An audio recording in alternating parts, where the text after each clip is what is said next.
And welcome to the how-to series on It's a Goal. It's how to train players on this one. And for whichever category you're looking at, we are going to go to help.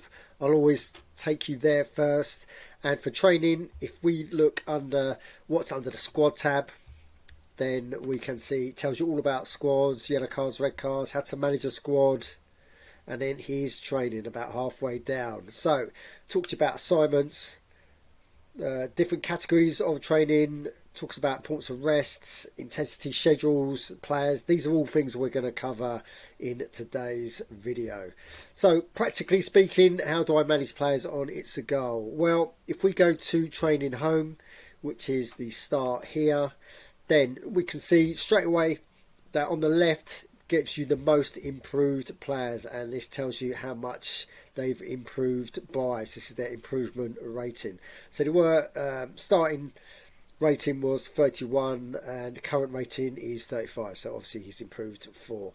So on the left it gives you your up and coming players, the players that are getting the most from training, whereas on the right it's the 6 least improved players. Yeah, this is useful for looking at players that aren't getting anything from training, or perhaps have reached the end of their careers, or perhaps gives you an indication of the ones that you might want to move on. But that's a subject for a later date when it comes to squad management. Right, so practically, how do we train players? Well, first thing we need to do is go into assignments.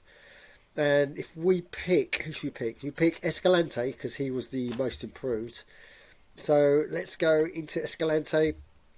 And we can see that, he's got some red tabs already. But let's scroll. Let's look at his trainable skills. So there's some that we really need to progress in the fact that awareness. So more defensively skills, he might need that as he's a midfielder. So, for example, if we take awareness, concentration, he's still slow, hasn't got much pace. So these are all, he's weak as well. So these are all things that we need to improve on. But how do we know how to improve his training? Well, with each player, you get the same list of categories. Ignore the ones with the stars, just the ones without the stars. So from training match all the way down, these are training categories. So how do I know which is best for that player? Well, if we go to help, which is here, this gives you a really useful table. So when I first started at Scar, I printed this out, stuck it on the wall, so didn't have to keep referring back to it digitally. It's there on paper. And yeah, for example, if we want to include, because he was quite slow and weak, so obviously weight training improves strength, and sprint improves pace. Defensively, he wasn't doing quite that well, so if you pick the category defensive set pieces, then he's going to improve set pieces, awareness, movement, and heading. So that's how you decide which training category to assign to which player. Then we've got intensity. So this is how hard you push that player. So obviously there's high, medium or low intensity, and whichever one you use, if you use high, then obviously you're going to push that player to get more skill under his belt in a short amount of time, but you're potentially going to fatigue that player. Now with high or low, medium, I normally use medium, occasionally use high, but never use low. I've used high in this case because they're young players and I want to get them skilled up as fast as possible. So look, you can tell by their fatigue. Look, they're 14 to 6, they're all double digits. Now, quick note on on how I do this. So basically, if I wanted, because they are getting quite tired now, so if I want to literally turn all those highs into mediums, then I click the players I want to change, and then I go medium and then save, and then they should all be medium. Yeah, here they are. So that's practically how you do it. Cool, right, let's go to morale. So morale is really important. I like my players, sort of 17 morale and above.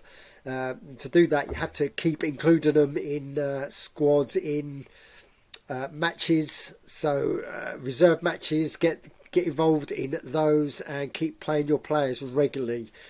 Training matches are important as well. Try at least give each player about one training match a week. But fatigue is obviously a big one, and I like to keep my fatigue below 20.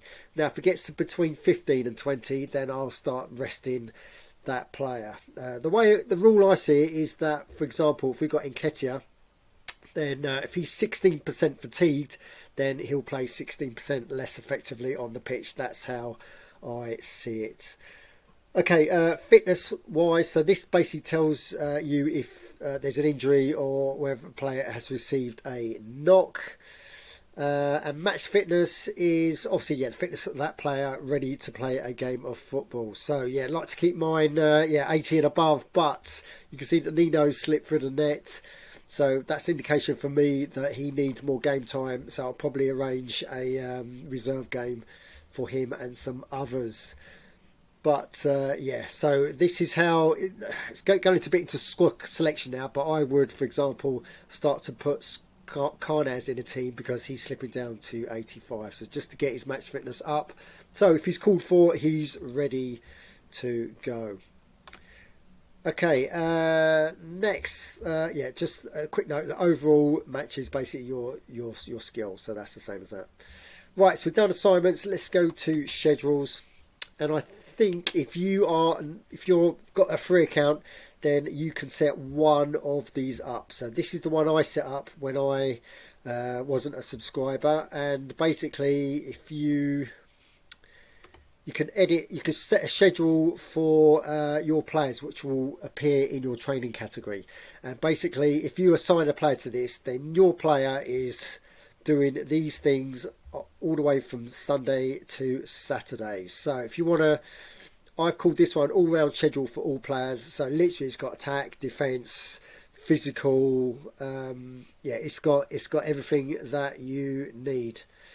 So this is something that you can muck about with. You can either have it for defenders, midfielders, like what I've got. So if I go back to my schedules, I've added midfield, attacking, defensive, technical players that haven't got the technique up and running. Special ones for goalkeepers and physical. So because I'm a subscriber, it's £1 a month. Then I can create as many as I like. And if we go back to assignments, then you can, if I want Nino to go on my special goalkeeping one, literally just click goalkeeping and then save, and then he's on my special goalkeeping one.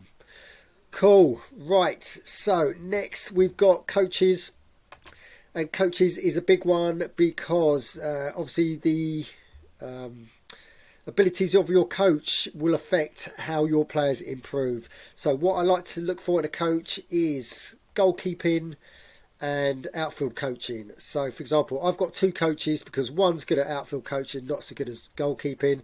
One's good at goalkeeping, not so good as outfield coaching. So by having two coaches, I cover both bases. I've got goalkeeping 55 and outfield coaching 55 as well. Now, to improve your coaches is another story, but it's all to do with your club rating. But the higher your club rating, at the moment we're going for 6,501. So if we can get up to there, so I'll show you on here. So at the moment, if we can get past 6,501, well, 6,168, then we can go for a higher class of coach. So that's to do with your coaching staff. And we've already seen the help tab, but guys, print this out, stick it on the wall, especially early on in your ITSAGOAL career, so you know which ones. And after a bit of practice, you'll get to know exactly which category your players are going to need. But always remember, the help tab is there. Look under what's under the squad tab, and you'll find even more information about training. Cool, that's it from me, guys. So look out for more how-to videos, and like and subscribe, and thanks for watching.